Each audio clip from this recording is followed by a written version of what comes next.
pessoal, Alexandre Krakowski aqui, professor da Link, CFA Charter Holder e Advisor de M&A. E hoje estou aqui com o Fred, aluno da Link. Seja bem-vindo, Fred. Obrigado. Estamos aqui no Tesla da Link com duas celebridades do universo de M&A, a Fabiana Fagundes e o Rodrigo Menezes. Sejam muito bem-vindos aqui ao M&A Deal Mode On, a hora do M&A. A Fabiana e o Rodrigo, que são sócios fundadores do FMD High, um escritório com mais de 20 anos de atuação em M&A, líder em transações de tecnologia e venture capital. Fabiana, obrigado pela participação. Eu que agradeço Rodrigão. essa oportunidade de fazer uma cantoria no Carpool. Você é o nosso James Corden Uber. Estamos felizes da vida, né, Rodrigo? Porra, Fabiana. Se puder... Poucas palavras eu vou pronunciar nesse momento. É porque ele é um cara reservado, ele quase não fala nada. Já começamos bem, ó, tá vendo? Se puder passar uma introdução para a turma, um pouquinho da história de vocês, sabe? Passa pra gente sua mini bio aqui. Passo, claro. A nossa história começou em caminhos completamente diferentes, mas adjacentes. A gente se encontrou no meio do caminho. O Rodrigo começou trabalhando com Venture Capital em 98, se não me engano. É isso, né? Isso aí. 98, ninguém nem sabia o que era isso no Brasil.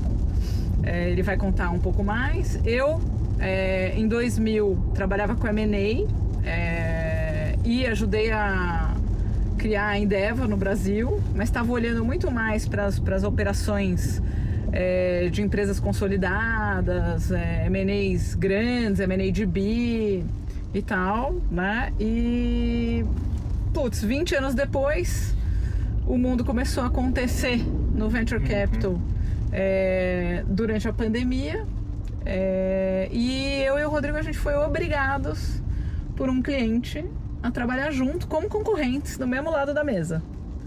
E aí, obviamente, o Rodrigo e eu, nenhum dos dois queria, a gente foi realmente obrigado. Eu tentei demover o cliente de trabalhar com ele. Falei, não, o Rodrigo é investidor, ele nem mais advogado deve ser e tal. E o cara falou, Fabiana, se você não quiser trabalhar... Se você não quiser trabalhar com ele, eu vou entender, mas eu não abro mão dele. Eu, não, tá bom, vamos lá, vai. E eu pratico barras de Access, que é uma técnica que mistura neurociência e estoicismo.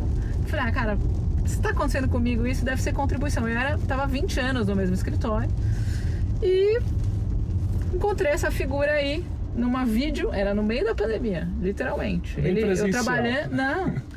Ele apareceu num vídeo lá com cabelo pandemia, que era um cabelo assim, que já fazia um tempo que ele no barbeiro, até ele mesmo assustou quando ele chegou na coisa, ele começou a se arrumar. Eu falei, meu Deus. Ele tava fazendo só chamada sem o vídeo, você pediu pra abrir a câmera. Exato, foi mais ou menos assim. E aí ele conta um pedaço dele aí. E que eu tinha acabado de chegar numa corrida.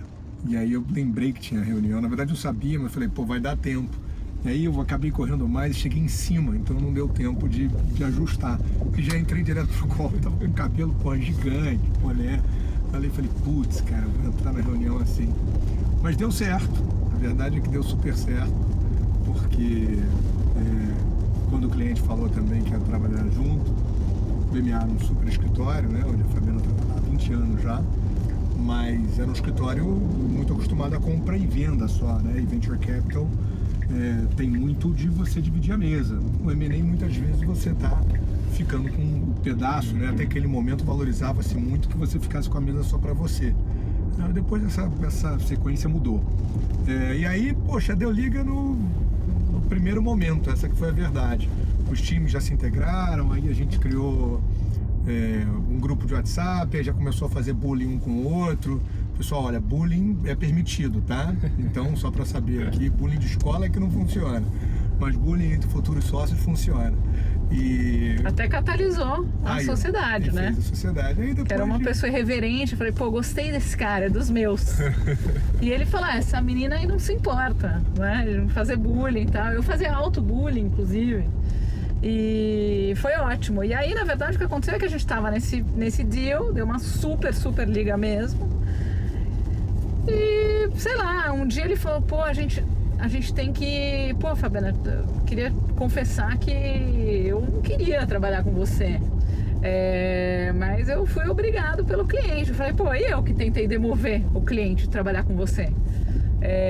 Mas eu preciso confessar que, pô, tá super legal mesmo. A gente tá num lugar parecido e tal. A gente descobriu que ele também praticava barras de access. E ele falou, pô, a gente tem que se conhecer um dia e tal. Eu falei, ô, Rodrigo, não tem nem onde a gente se conhecer, porque tá tudo fechado, né? Lockdown. Era restaurante fechado, só tinha supermercado e farmácia. Eu falei, só se a gente for à farmácia. Fazer uma compra na farmácia, né? Pra se conhecer. E a gente acabou dando uma volta no Parque do Ibirapuera por fora, porque ele também estava fechado. E reuniões caminhando, não sei se você já fez reuniões caminhando. Cara, reuniões caminhando são super legais, porque você vai muito, muito além do que quando você faz uma reunião sentado. E aí, cara, a gente começou a conversar, puta, de repente a gente virou sócio. Acho que demorou 3 semanas esse papo aí. Três semanas dá pra dar algumas voltas aí no Ibirapuera. E pior que a gente ia quase todo dia mesmo, cara. Então, acho que só não ia a Fábio, de vez em quando ia pra Angra, por causa da pandemia e tal, tinha a casa da família dela lá. E aí, desde então, vocês estão juntos como FM The Hike. O que o escritório tem feito, ou nesse começo, né? O que foram os primeiros deals que vocês fizeram? Cara, por incrível que pareça, o primeiro deal significativo foi um dos maiores que a gente fez, né, Rodrigo? Foi. Peraí que nós estamos passando aqui por São Paulo, um lugar todo recapeado para as eleições, né? E quase não tá tremendo, mas a gente fez RD, que é uma das operações mais emblemáticas para mostrar o que o escritório faz. Acho que o Rodrigo vai poder explicar bem a história. O bacana aqui da história é que ele mostra bem a tese do Venture Capital, que era a crença que a gente tinha, né? A gênese do escritório, ela veio de uma conclusão de que a Fabiana, como tinha montado a Endeavor no Brasil, tinha muito contato com os empreendedores. Eu, que como tinha sido, né, pioneiro do Venture Capital, tinha muito contato com os fundos que traziam uma recorrência, né, e deram um mundo de poucos empreendedores. A gente olhou e falou, pô, tem uma tese aqui que funciona super bem, né? Nós somos complementares aqui. E quando a gente olhou para a RD Station, na RD Station a gente fez todas as rodadas da RD Station. Então os investimentos da DGF, da Stella, da Redpoint, do TPG, da Riverwood. Então a gente acompanhou a jornada inteira deles, no começo como TL Counsel e depois uma relação de confiança com a própria companhia. E quando chegou a hora da venda, a gente foi advogado da companhia para a venda também. E aqui tinha muito, né? Era importante, lembra, a Fábio estava acostumada a fazer deals maiores, esse foi o maior deal de SaaS da América Latina. Caramba. Foi divulgado o valor? Foi divulgado, 2 bilhões. E ele foi muito emblemático porque ele era difícil, né? Porque existia um hype, então tinha alguma expectativa de alguns dos fundos que estavam no cap table de falar, pô, será que valia a pena para uma próxima rodada, para conseguir ainda um valuation melhor, para depois ter uma outra saída. Outros fundos e os founders olhavam e falavam, poxa, estamos no hype, então também esse é o momento, a gente não sabe o que vai acontecer, a empresa estava crescendo muito também, então, e tinham vários players interessados, então depois o conselho acabou decidindo pela venda e foi emblemático, porque ela demorou um tempo, né, o processo de negociação foi demorado, e a gente tinha que tratar com vários fundos ali no cap table, então tinham 5 fundos no cap table, mais 3 founders, mais investidores anjos, então interesses que nem sempre conversavam entre si. E essa é meio que a regra do Venture Capital, né? Você tem o fundador, mas você tem uma porrada de outros sócios, anjo, investidor, fundo. E tem algum alinhamento e também tem algum desalinhamento dependendo do momento, né? Lembrando que fundo de Venture Capital, ele entra para sair. E isso não é necessariamente um conhecimento, por incrível que pareça,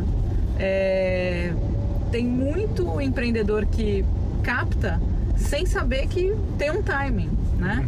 E aí os desalinhamentos acabam vindo à tona no momento em que, putz, o founder ainda acha que tem pista, o investidor está desesperado porque ele vai ter que encerrar o fundo, e eu acho que tem uma dinâmica de você entender, eu acho que isso é muito diferente em relação a quem faz M&A puro e simples, que no M&A, primeiro é um zero-sum game na maior parte das vezes, né? Que alguém, quanto mais um ganha, mais o outro paga. E no Venture Capital isso não necessariamente é verdade. A grande maioria das coisas é win-win.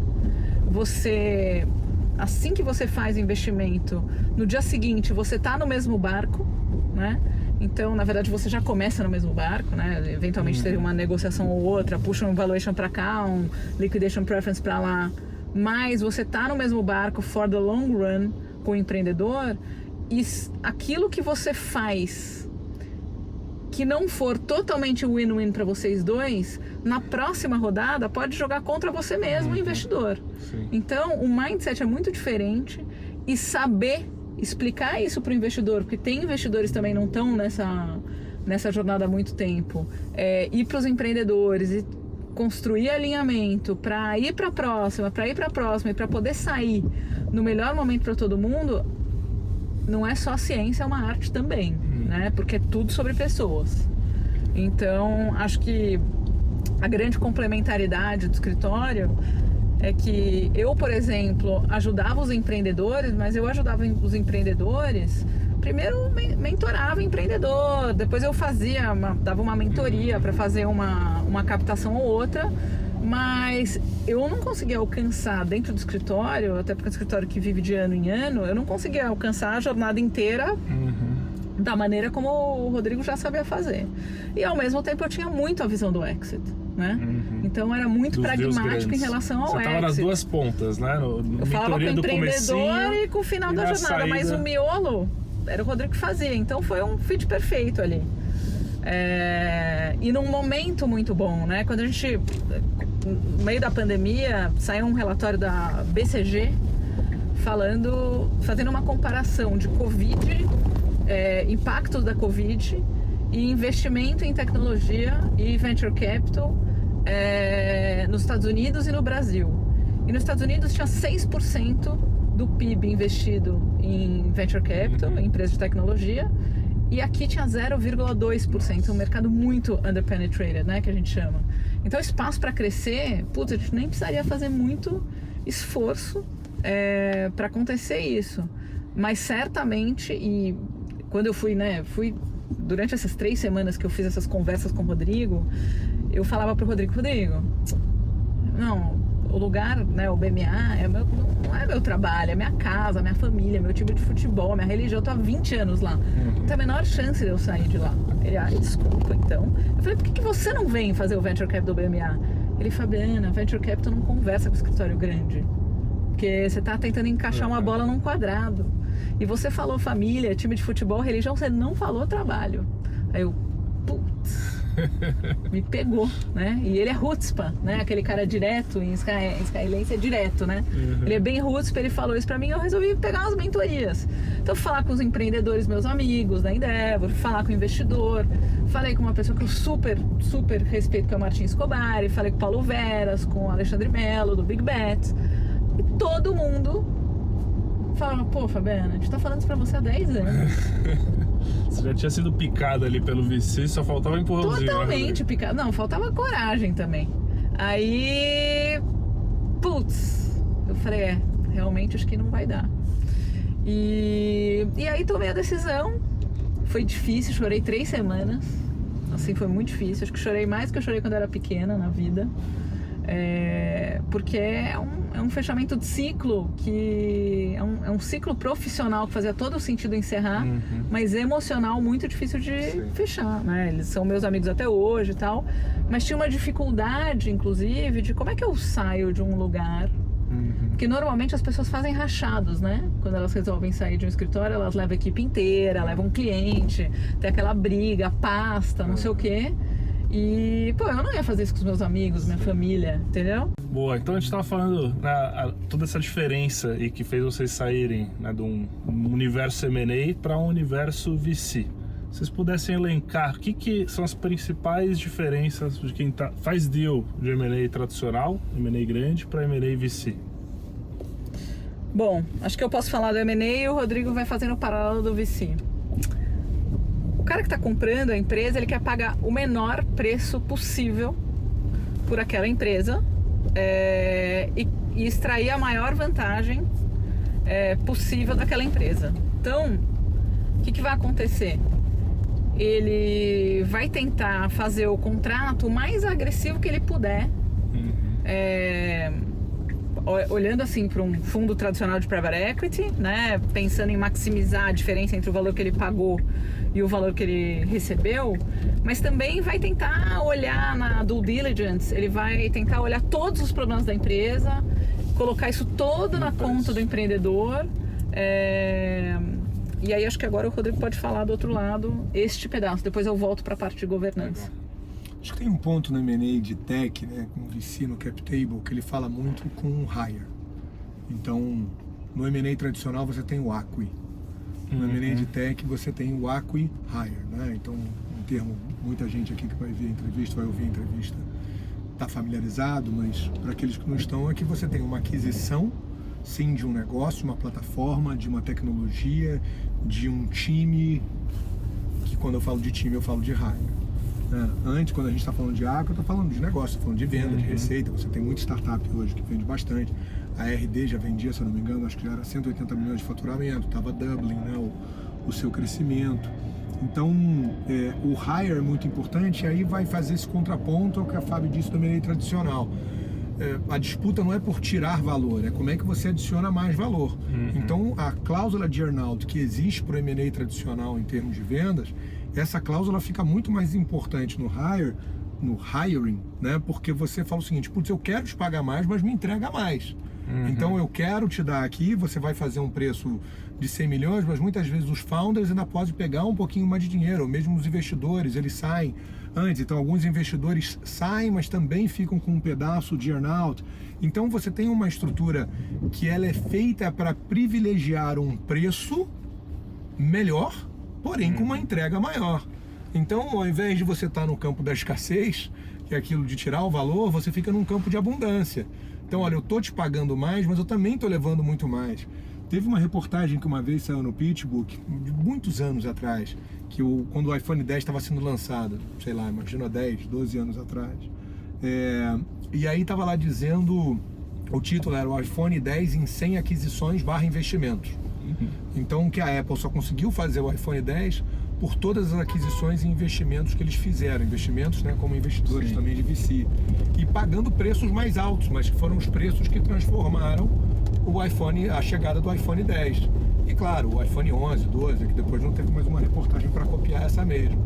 Então tem muito valor nisso, e mesmo para deals menores, né, porque às vezes você tem um deal de VC que não é um deal daqueles deals bem sucedidos como a RD, como Nel. Então são deals menores, um deal de 50, 60 milhões, mas que esse lugar ainda está na mesa, porque a empresa não conseguiu faturar, mas a tech dela é boa, puxa, ela vai ganhar, vai fazer com que o comprador, ao invés de gastar 100 milhões fazendo um investimento numa tecnologia, ele pega aquilo pronto. Então ele vai pagar mais por aquilo pronto, porque a conta não é que vale 20 milhões. E uma Apple da vida, você fala, pô, a Apple deve ter uma área de P&D gigantesca. Eles investem bilhões e bilhões de dólares por ano em desenvolvimento. Será que eles fazem M&A? E é um dos que mais fazem. Você falou 100 aquisições para montar o iPhone. As três Big Techs dos Estados Unidos mais conhecidas por fazer os acqui-hires são Alphabet, que é Google, Apple e Meta. Eles fizeram, eu me lembro, eu escrevi um artigo sobre acqui-hire faz uns 2 anos, mais ou menos, e eu fui fazer uma pesquisa, eles tinham feito, assim, em 10 anos, eles tinham feito mais de, cada um, 90, 100 M&As no buy side. E acho que, assim, tem uma coisa que, inclusive tem um texto do fundador do Waze sobre por que ele saiu, né? E ele fala, esse termo aqui, esse título não deveria ser por que eu saí, mas porque eu fiquei tanto tempo. Porque acho que a grande idiosincrasia do founder com uma corporação estabelecida é porque o mindset é completamente diferente, né? A companhia, ela já tem seus executivos, ela é uma companhia que não está baseada num founder só, ou num time de founders, ela já é estável, madura, independente daquele time. Sai um executivo, entra outro, pode ser melhor ou pior. Mas uma startup de tecnologia em estágio de growth, ou no early stage, ela é muito dependente do founder, né? Então, na hora que você vai fazer uma compra, você tem que olhar para o founder estando na companhia, incentivado, com upside, porque senão ele não fica. E outra coisa, a gente já fez, por exemplo, no sell side uma operação, a gente vai preservar aqui os nomes, mas que claramente o comprador estava fazendo um earn-out tradicional de 2 anos, fez a compra e se esqueceu no dia seguinte de acompanhar o que ia acontecer com a startup na hora não só da integração, que é um negócio que tem que ter fit cultural, senão é um show de horror, mas também de que dali 2 anos o cara ia pôr a mão no earn-out e ir embora. E a companhia não preparou a sucessão daquele cara.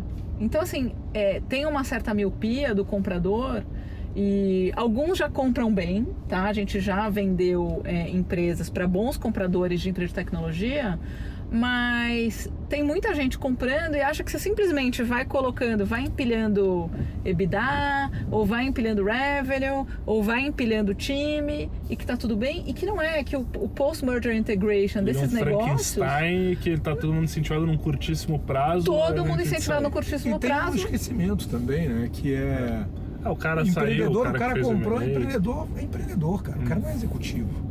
O empreendedor, ele fica um tempo empreendendo como executivo após a aquisição, focado no earn-out dele, nas entregas que ele tem que fazer. Mas terminou o earn-out, a tendência, salvo algumas exceções, é que esse cara saia e vire empreendedor de novo. Monte lá a segunda startup dele, a terceira, ou que esse cara vire investidor. E também tem outras exceções, falam, putz, eu agora só quero mentorar e tal, já dei a minha contribuição para o mundo e você aqui um investidor menor, mas em geral esse cara não quer ser executivo, esse cara não é um cara afeito, ele é afeito a regras, claro que sim, ele montou startups também, mas ele é um cara afeito a uma velocidade, e as corporações têm uma velocidade, por mais rápidas que sejam, em especial de tech, você tem padrões a serem seguidos ali dentro, né, e para esse cara... Já tem uma governança, porque começa a ficar caro errar. Quando você é pequeno, o erro não custa muito caro. Quando você é grande, os erros podem ser capitais. Então, existe uma cultura, quanto mais madura vai ficando a empresa, vai se instalando uma cultura anti-erro. A gente tem uma empresa, então, que ela quer estar à frente da melhor tecnologia do mercado. Para isso, ela pode fazer internamente, mas ela vai ter que buscar essa solução fora. E aí tem esse problema que vocês comentaram. Nós estamos num dilema aqui, eu preciso fazer M&A, preciso trazer tecnologia nova, mas eu tenho que deixar o cara incentivado, eu não posso errar. Qual que é a receita do sucesso aqui para o comprador? Bom, é aquela história de fácil falar e difícil implementar, né? Mas quanto mais liberdade você conseguir dar para o founder depois do M&A, mais ele vai conseguir, porque se você olhar para o dono não é, o founder não é empregado. Se você colocar ele na situação de empregado, tem 3 possibilidades. Ou ele murcha e fala, beleza, então agora eu sou empregado, vou agir como empregado. Ou o cara tem um burnout, não um burnout por excesso de trabalho, mas porque o cara tá completamente deprimido de ter que ficar sem autonomia, vivendo, né? Fora do lugar de potência dele, entendeu? Ou ele sai. Então... Tem uma dinâmica que funciona dentro do Google que é muito boa. O Google, como a Fábio trouxe, é um dos maiores adquirentes, os maiores compradores de startups. Eles compram, os caras vão lá, ficam trabalhando no Google, ficam um tempo do seu earn-out, saem para montar novas startups, em geral investidos pelo Google Ventures. Então o Google vai lá, estimula esse cara a montar uma nova startup, que ele já começa a tentar pegar um caminho para falar assim, putz, isso aqui vai fazer diferença para mim. Então deixa esse cara sair, então ele vem aqui, tem independência, eu vou deixá-lo sair depois para montar uma nova startup que vai funcionar para mim, Google de novo. Então quando você consegue atingir um nível desse para aqueles compradores contumazes, né? Você consegue atingir um nível desse, e acho aqui sem nomes, mas putz, acho que um banco, por exemplo, no Brasil é um cara que já está conseguindo fazer isso bem. Estava pensando exatamente nisso, né? Nós estamos nesse momento num deal de um time de founders, empreendedores em Endeavor, super bons, fizeram uma venda para um banco. Coceira para falar, mas não pode falar. Fizemos, eles venderam a primeira, receberam um earn-out, foi super bom, experiência muito boa de ter, inclusive o banco chegou e falou, não quero que vocês venham aqui, eu quero que vocês continuem na cidade de vocês, porque eu não quero que vocês sejam contaminados pela minha cultura, eu quero que vocês continuem fazendo o que vocês estão fazendo. Fizeram, entregaram, começaram uma nova jornada, o banco falou, vou investir. Magazine Luiza também está fazendo isso, ainda não nesse processo de investimento, mas esse dá para falar nome, que eles também permitiram várias das aquisições deles, a gente fez algumas, a que as pessoas não se mudassem para o Magalu. Então eles também continuaram com as suas startups fora do Magalu. Então liberdade, ela não é só um item que você dá uma permissão de governança, né, de falar assim, putz, olha, até aqui. Claro que você tem que dar uma liberdade com responsabilidade e com limites, porque você comprou a empresa, você tem 100% da empresa. Então você tem que ter cláusulas ali protetivas para dizer, se eu começou a fazer bobagem, eu vou lá e interfiro. Mas você não chegou em nenhum lugar desse, deixa o cara tocar o business e, repetindo, muitas vezes no próprio espaço dele, ele não muda nem de espaço. Isso faz a diferença. Animal. Como advogado, né, vocês focam mais na parte jurídica legal, mas tudo no fim ele representa preço também de forma indireta, né? Então você tem as regras do contrato, mas você tem preço, que é um valor fundamental ali para o deal acontecer. Como é que tá essa questão de valuation, de formatos de pagar o fundador por causa dessas transações? Eu pego essa. É curioso, né? Apareceu uma oportunidade ali, né? A gente também como advogado, Fabi, eu volta e meia aparece uma oportunidade de investir como anjo. Então a gente está no ecossistema, a gente investe como anjo em algumas startups. Aí apareceu uma oportunidade para investir numa empresa num valuation de centenas de milhões de dólares. A empresa está indo super bem. Aí eu olhei e falei assim, putz, e claro, né, eu não investiria, não tem $1 milhão para investir, né? Seria uma rodada que é uma secundária que o founder está fazendo e tal. Aí para entrar, enfim, entraria com um cheque pequenininho, mas numa empresa em ascensão. Eu olhei e falei assim, cara, esse valuation de centenas de milhões de dólares não vai ter saída nunca. Então, as discussões hoje em dia, e aí eu conversei, né, com um fundo, enfim, um fundo cliente, levei algumas preocupações que eu tinha, porque a gente também a gente assessora no jurídico, mas olha o mercado também que está acontecendo, que a gente falou, olha, nós estamos num deal de um setor um pouquinho diferente deste, mas Dealtech, VC no cap table, bom, cara, de uma empresa estrela, daquelas que passou a pandemia, passou, né, o inverno das startups, por assim dizer, né, depois do hype aí, a crise, super bem, tem investidor querendo colocar dinheiro com um valuation 3 vezes maior do que o da última rodada, e o founder e fala assim, cara, se eu for para esse valor dessa última rodada, eu não faço IPO nunca e não vendo nunca, eu só vou fazer daqui a 10 anos e vou ficar stuck mais 10 anos com a minha empresa. E foi essa conversa que eu tive com o fundo para falar assim, eu falei, cara, você não vai conseguir sair. Você vai ter uma dificuldade de sair daqui pagando, e ainda mais que o founder estava fazendo uma secundária, ainda ia manter um bom stake dentro da empresa, mas ia fazer uma secundária grande, falar assim, pô, ele continua incentivado? Continua, mas é um bom dinheiro que ele estaria colocando no bolso. Então, os valuations, toda essa história, né, que é bacana para ilustrar para todo mundo, mas toda essa história para dizer que a discussão de preço hoje tem algumas pessoas que ainda continuam achando que você tem que estar doubling, tripling, poxa, cada rodada dentro de um lugar, empresas que estão indo bem, mais uma vez, mas que elas não vão encontrar saídas nos preços que tinham. Tem 700 unicórnios, no mundo esperando o IPO, a janela de IPO abrir. Você acha que vai ter IPO para 700 unicórnios? O que acontece? O valuation, pensando já no valuation da próxima rodada. O mercado de capitais fechado, né? Ele afeta o late stage, que afeta o growth, que afeta o early. Não tem jeito, porque o cara que vai entrar aqui, ele quer saber como é que ele sai ali. Então, no momento, mercado de capitais fechado. Principalmente para nosso time, né? Parece que China, Índia já começou a abrir, mas o mercado de capitais do lado de cá tá fechado. O ocidental, né? O americano tá fechado. Os investidores, né? Exato. Os investidores precisam fazer alguma coisa com o dinheiro. Então a turma do late e do growth tá querendo entrar, e o cara só deixa entrar se for um super round, e o cara tá lá entrando num determinado múltiplo. Só que qual é o problema? A gente não tem evidência de que vai ter, e o PIB brasileiro não joga muito a favor disso, né? De que tem dinheiro para comprar essa turma. Então, é possível que tenha um exit super robusto? Mas provavelmente vai ser alguém vindo de fora, né? Porque os compradores de startup, inclusive atualmente, estão fechados para balanço fazendo as integrações deles, né, aqui no Brasil. Então, eu acho que tem isso. No early stage, a gente vê muita coisa acontecendo com AI, a verdadeira, porque a gente fica brincando que o escritório chama FM The Hike, e a gente não vai mudar o The Hike, embora o The Hike já tenha se aposentado, mas deixa lá porque tem AI. Bota em maiúsculo, entendeu? Então, qualquer coisa hoje põe AI e o múltiplo sobe. Então, assim, tirando esses, né? Mas os verdadeiros AI enablers e tudo mais, eles têm um valuation que tende a ser maior, porque o espaço, né, o mercado endereçável é maior de fato, a economia pode ser superlativa. Então, o early stage, ele aguenta múltiplos, né? Até porque os indicadores de receita RR são pequenininhos. Agora, quando você vai chegando no growth, a gente não tem nenhuma evidência de que aquilo vai vingar. Então, a gente está num deal agora que é deal de unidades de bilhão. Muito boa empresa.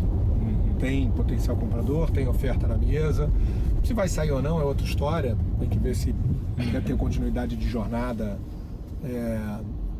por mais algum tempo. Então, ainda tem essa decisão. Mas claramente não se vê mais só a tech fazendo a diferença, mas se vê receita fazendo a diferença. Então, e isso está presente, eu lembrei disso pelo que a Fábio trouxe aqui, dos múltiplos menores, né, quando a gente está falando do early stage, mas os múltiplos, hoje em dia, contam finanças. Não estavam contando de 19, 20, 21, estavam contando crescimento. Hoje todo mundo faz conta. Então, está todo mundo fazendo conta, o investidor está fazendo conta e está se respeitando bastante, a maior parte dos players está respeitando bastante o playbook de crescimento para o cara fazer o pre-seed. A gente saiu de um oba-oba, né, que só vale crescer, voltamos um pouco para os fundamentos, que precisa gerar caixa, e devemos chegar aí no meio termo que a empresa precisa, né, pelo menos no longo prazo, ter a perspectiva de rentabilidade, retornar aqueles financeiros tradicionais, mas ao mesmo tempo tá nesse tracking de VC. E o que a gente tem visto, né? Para quem entende de tecnologia, tá? A gente ouve muitos nossos clientes falando disso. A curva de desenvolvimento de produto, ela vai demorar muito menos tempo, porque agora com os AIs, copilots para devs, o que você antes demorava 2 anos para fazer, você consegue fazer em 3 meses. Todo mundo tá falando isso. Então, aquele SaaS vertical, monoproduto, foco numa coisa só, não sei o quê, já não empolga mais tanto alguém. Por quê? Porque você pode criar um produto legal, mas em 2 minutos alguém vai lá e te copia. Porque não é tão difícil mais de você replicar um desenvolvimento.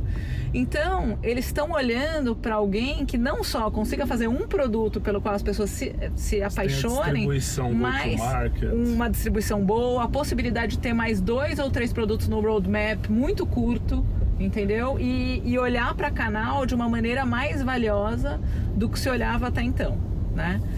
Então, acho que isso é uma tendência. Outra coisa que a gente percebe que, pelo menos para mim, eu acabei de fechar a operação já divulgada, então posso falar, acabei de assinar a compra da incorporação de ações, né, da ClearSale pela Serasa Experian, e assim... Como advogada, tá, turma? Não é que ela assinou, não. Eu queria que ela tivesse assinado como dona. Porra, que já ia compartilhar, inclusive. Nem fale, não, que delícia. Ia ser ótimo, poxa, né? Podíamos nos aposentar, fazer que nem o Marco lá. Ia ser maravilhoso, hein? Mas só para trazer a lembrança aqui. Né? E a gente assinou esse deal e assim, você vê 1000 olhares a respeito do assunto. Então, o financeiro puramente dito, falando, poxa, mas... é muito dinheiro, um maior prêmio do mercado de capitais. Se você olhar o undisrupted preço de tela, né? Antes do vazamento, foi mais de 100% de prêmio em relação ao undisrupted amount. E o pessoal falando, não, mas não tá justificando, não tô entendendo isso. Só que o que acontece? A ClearSale tem o maior banco de dados do Brasil sobre behavior de consumo. Então, o antifraude, você tendo aquele dado e jogando uma camada de AI em cima daquele banco de dados que é super valioso, Aquilo vale muito mais, inclusive na minha cabeça, claro, eu sou suspeita porque eu sou apaixonada pela companhia. Pô, vale muito mais do que se pagou. E o financeiro puro olha aquilo e fala, não, tá muito caro, quem que comprou isso aí? E a Experian olhando a tecnologia, olhando o modelo replicável pelo mundo, olhando tudo que pode fazer com aquilo, pô, olhou e achou que... Então, acho que foi um múltiplo de mais de 5 vezes ARR, tá? Que não é nenhum absurdo pro histórico que a gente viveu, mas para tempos recentes tá todo mundo preocupado. É o que a gente tá vendo lá fora, mas não no Brasil. E tinha um shift já divulgado também, de que é uma companhia que olhava muito para varejo e começou a olhar mais para outros tipos de mercado, né? Porque o varejo estava sofrendo no Brasil. Então tava todo mundo, olha, não tá performando tanto, o crescimento, a curva de crescimento não tá tão boa e tal, mas o cara falou, mas o varejo sempre vai existir, outros clientes podem existir, outros clientes da própria Serasa podem ser atendidos com mais informação pelo próprio banco de dados. E se você olhar para aquilo, quanto isso tem de valor? Então, o banco de dados hoje virou o novo ouro, né? Então, também não é só a respeito da venda, é a respeito do ponto estratégico que você pode fazer com uma companhia de banco de dados no advento da AI. Acho que isso é uma outra tendência. Muito Fabi e Rodrigo, na FM The Hike, aí, com líder em transações de VC, o que a gente deve ver de novos unicórnios no Brasil? Como é que está essa perspectiva do VC continuar crescendo para os próximos anos? Você quer usar a sua bola de cristal ou você prefere que eu use a minha? Cara, eu vou começar aqui porque você tá falando demais, então eu vou falar viu um que pouquinho fofo? Aqui. Então Agora entra aquele coice. Pessoal, lembra logo no começo da entrevista que a gente falou de como é que funciona o bullying? É assim, uma sociedade é feita assim. Tem que ter um bullying, mas sempre com um sorriso no rosto, que vai rodar bem. Tendências. Ele já até esqueceu o que ele ia falar. Você vê, ele estava mais preocupado em fazer o bullying do que falar. Vou falar uma falar. bobagem, vou falar um negócio que não vai me fazer nada inteligente. Vou falar assim, puta AI. A gente está vendo realmente, a gente está continuamos na liderança das transações efetivamente. Os deals de AI estão muito fortes. Mas o interessante de ver os deals de AI acontecendo, aqui talvez seja uma novidade, é de que a gente tem muitas verticais, né? Agritech, Healthtech, Fintech, EdTech e assim por diante, Foodtech. Então, tem aumentado o volume de investimento fora de Fintech por causa de AI. Então, você tem mais investimentos em Agritech acontecendo por causa de AI. Você tem mais investimentos em Healthtech acontecendo por causa de AI. Então, a AI está transformando também um pouquinho estes setores que eram setores mais vistos como uma tecnologia onde AI não estava embarcado, e agora com AI embarcado você tem mais dinheiro fluindo para esses... Mais formas de dar escala para esses setores. Eu tenho um palpite, tá? Saúde. Para mim, Healthtech ainda está muito mal servida, usam muito pouco AI, tem muita oportunidade, a dor é enorme. Se você olhar no Brasil, se você compara o SUS, por exemplo, com qualquer sistema de saúde do mundo, ele é o provavelmente melhor e mais gastão. Se você compara o nível de investigação que, por exemplo, se faz no Canadá, na saúde da pessoa, tem gente que tem 40 anos e nunca fez um exame de sangue. E aqui se faz muita coisa mesmo no SUS, né? No entanto, tem muita ineficiência, a dor é gigante, as contas não fecham, as operadoras do plano de saúde são a nova companhia aérea. Lembra daquela declaração do founder da Virgin, que você quer ser um milionário, você primeiro vira um bilionário, depois você abre uma companhia aérea, aí você rapidamente vai deixar de ser bilionário e vai passar a ser milionário. É a mesma coisa para as operadoras de plano de saúde do Brasil. É um sistema que é muito fluido, todo mundo processa plano de saúde. Você repassa sempre a inflação do plano no cliente, ele às vezes não tem a capacidade de absorver. Cheio de conflito de interesse. Então, eu acho que surgirão muitos unicórnios em saúde. O Brasil é gigante, 220 milhões de pessoas, e acho que uma outra tendência... Cara, unicórnios e Healthtech. E eu acho que uma outra tendência não é só o AI em si, mas é você misturar, quando você tem a conjunção dados, AI e ecossistema, para mim é o lugar onde vai ter o maior número de unicórnios. Por quê? Porque AI sozinho não faz verão, o banco de dados sozinho não faz verão, e o ecossistema, quando você sai plugando coisa e aproveitando informação que você já tem, cara, a aquisição de cliente, ela fica muito mais rápida e muito mais barata, e você consegue fazer isso. A questão aqui, na verdade, é confiança do investidor. Você tem poucos players especialistas em saúde, né? Poucos investidores especialistas em saúde. A gente conhece 2 ou 3 muito bons. Então, eu acho que é o lugar onde, para mim, é o lugar que mais vai bombar. Fintech é um lugar que hoje eu acho que até é meio red ocean, né? Mas ainda, claro, tem muita coisa para fazer e tal. Mas eu acho que foram as principais, né? A gente teve a Pismo aqui, que foi a nossa brasileira indo para unicórnio. E fintech onde estão os maiores múltiplos. Então você também vê muita... E os bancos não são bobos também, né? Os bancos são preparados para fazer suas aquisições, para começar a olhar para isso. Como a gente disse, tem banco que já está começando a investir. Eu acho que tem uma coisa ali que ainda ninguém sabe fazer direito, né? A gente tenta ajudar.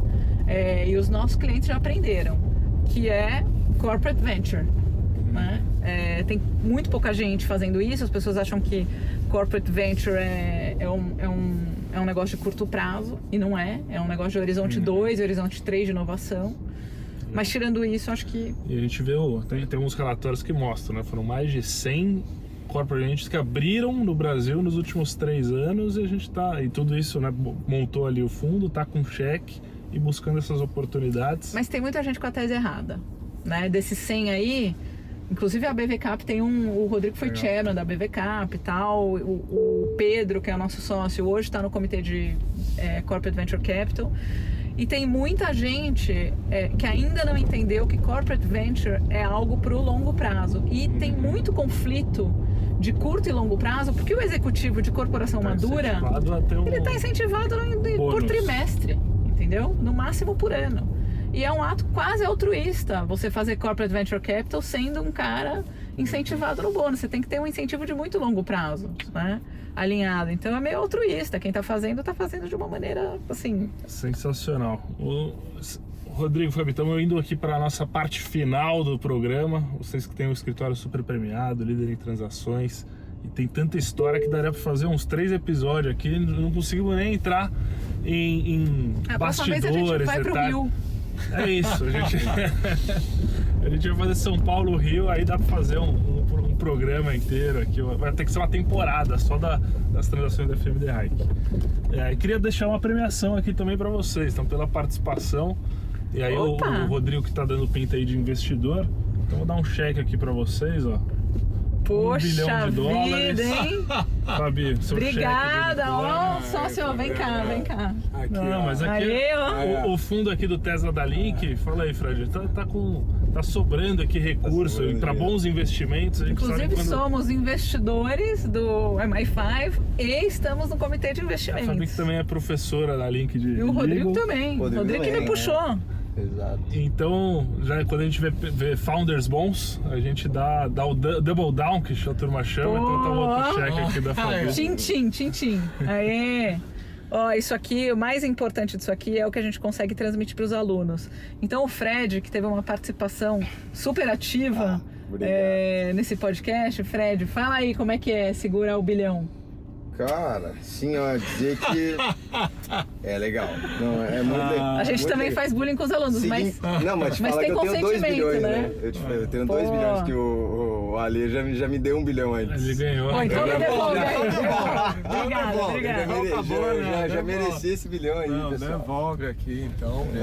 Com esse dinheiro aqui. Pô, curti demais. Os caras vão achar que eu tô agora com um fundo que vai distribuindo. Falou, não, tem diligência, tem ativo. Legal, hein? Animal, né? Esse foi o M&A de Moldon, a hora do M&A. Fabi, Rodrigo, super obrigado pela presença. Obrigada pelo convite. Mensagem final aí pra turma. Até o próximo episódio. E aí, última mensagem? Foi muito divertido estar aqui. Foi a primeira vez que eu peguei trânsito em São Paulo sem me incomodar. Cara, eu adorei. E pode chamar sempre que a gente é super arroz de festa de passeio na Tesla, né? Vamos fazer o merchan também. Aí, olha, a gente adorou. Tava uma delícia. Deu pau no iPhone, mas na Tesla não deu pau. Parabéns. Valeu, pessoal. Valeu. Valeu, pessoal.